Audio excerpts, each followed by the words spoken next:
Because in today's world, if you say the word fight, all of a sudden, magically, that means an insurrection. Give me a break, Sean. This stuff is asinine. We've turned the other cheek as they've slapped us in the face and laughed as they've won every major fight along the way, while we claim some sort of moral high ground and losing everything. That's what Donald Trump showed the Republican Party, that you can push back, that you don't have to go with their norms.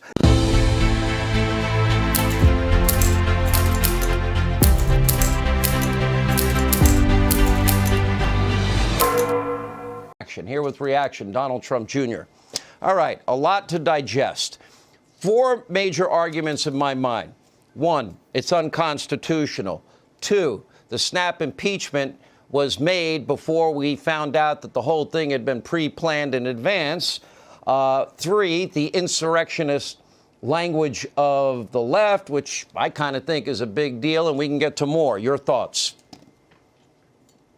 Well, Sean, if it wasn't for double standards, the Democrats would have no standards at all. I mean, I think in your monologue, you sort of highlighted all of the hypocrisy that we saw during 10 months of rioting, looting, arson, in-your-face type of politics. Candidly, whatever my father said on January 6th was mild in comparison.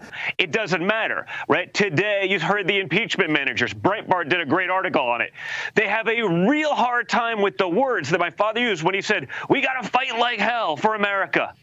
Yeah. The only problem is impeachment manager Jamie Raskin has numerous tweets out there saying exactly that, fight like hell. So does, flatulent, Eric Swalwell. He has that out there, exactly the same thing. So does, serial, outrage individual Ted Lieu, fight like hell. If they wanted to impeach every member of Congress who ever used the word fight like hell in a stump speech, there would be no one left in D.C., which may be a great start, but I have a feeling they're only going to prosecute it one way. Because the Democrats have the media in their pocket, carrying whatever message, they can go on with impeachment part 2, what they started before the original inauguration. They're just going to continue it. They're all excited to be able to grandstand, to be able to selectively edit, to do their faux outrage on a global scale with TV and free airtime. That's what this is all about. And I think that's the way we have to counter that. We have to do the same things. We have to fight back the way the Democrats fight. And I don't mean physically, because in today's world, if you say the word fight, all of a sudden, magically, that means an insurrection. Give me a break, Sean. This stuff is asinine. By that logic, we would take the last 10 months and you would take the $1 billion worth of damage in looting, in rioting, in arson, in murder that took place across the country with the BLM riots and the Antifa riots, and you have the words of Kamala Harris, you have the actions of their campaigns bailing out criminals, you have the words of Maxine Waters, you'll get up in their face, Nancy Pelosi, everyone. Again, they only want to have sort of selective memory as it relates to these things. We've all denounced what happened on January 6th. No one hasn't, okay? That doesn't mean that then by their rules that they would be absolved of 10 months of January 6th that happened across the entire country, right? Correct. And more importantly, the Republicans are also, and rightfully so. I don't think we should be impeaching everyone in the Democrat caucus who said ridiculous things that are, frankly, much more inflammatory than anything that Donald Trump said. I'm not about that. Although, if they're going to pursue these things, Republicans have to stop trying to play the game differently. We got to play hardball if they're playing hardball. It's weird. So when you watch these other media channels, which I hope people don't, you hear the anchors say, Republicans engage in whataboutism. They keep talking about this. And they're right. Because to your point, Don, the Democrats say the same thing. They face no consequences. They face no repercussions. And yet they go, but when Donald Trump says something, it's totally different because that must have incited somebody. When they did it, well, we can't talk about that because that's out of bounds. We've turned the other cheek as they've slapped us in the face and laughed as they've won every major fight along the way, while we claim some sort of moral high ground and losing everything.